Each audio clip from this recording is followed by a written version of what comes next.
Өнөөдөр олон улсын саримсны өдөр дэлхийд жил бүр 28 сая тонн гаруй саримс үйлдвэрлэдэг бөгөөд Хятад улс нийт үйлдвэрлэлийн 70%-ийг эзэлдэг байна. Саримсны хамгийн чухал идэвхт бодис бол алицин хэмээх амин хүчил байдаг. Энэ нэгдэл нь вирус мөөгөнцрийн эсрэг хүчтэй үйлчлэгээ үзүүлдэг.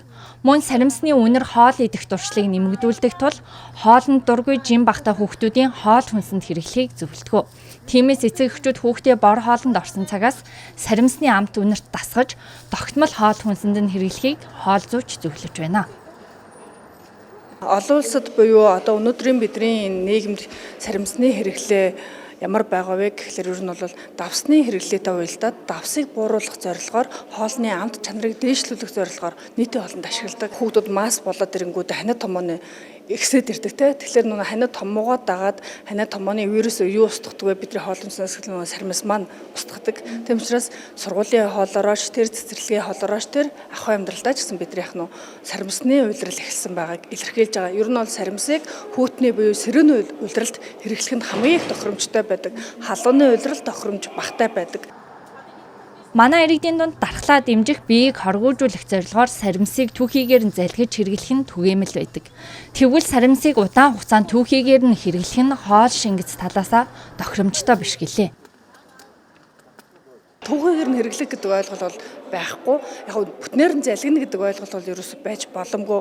Өөрөө саримс маань хурц үнэртэй, хурц яг өөрөө нэг бусад хүнсний бүтээгдэхүүнтэй нөгөө хоол технологи ажиллагаанд оролцож бидний биед шимэгдэх бодисны ялгаар нь түүнээс одоо нэг саримс маань А, Б, С гэдэг амин дэмүүдээр баялаг. Тэр амин дэмүүд маань досонд дуусдаг, усанд дуусдаг. Ийм амин дэмүүдээр баялаг учраас заавал чанах, эсвэл шарах, эсвэл даршилсан байдлаар хэрэглэх нь тохиромжтой. Сүүлийн жилүүдэд Монгол фермерүүд дотоодын хэрэгцээг хангах зорилгоор органик саримс тариалах ажлыг өргөжүүлж байгаа юм байна. Манайд саримсны 3-4 сорт худалдаалагдаж байгаа бөгөөд хамгийн үнэтэй нь завхны улаан хальст болон сэлэнгийн цагаан хальст. Эдгээр саримс 1 кг нь 30 мянгаас 50 мянган төгрөгийн үнэтэй байна. Үүний зэрэгцээ импортын Киргиз болон Хятад саримс өргөн худалдаалагдаж байгаа ч Аг амтаараа Монгол саримсыг гүйцэхгүй хэмээн ногооны худалдаачид онцолж байлаа. Энэ нь болохоор захын юу штэ Киргиз Оросоос орж ирсэн саримс наа. Гэхдээ хумс тамтай гэдгээр хүмүүс айгүй ах туртай байдаг. Энэ нь болохоор захны улааны үрээр сэлэнгит тарьсан. Энэ нь болохоор захны улааны үрээр мэдээж захны улаан саримс чи их ахтай. Тэргээрээ хүмүүсээс их сэлэнгит тарьсан болохоор бас их авдаг.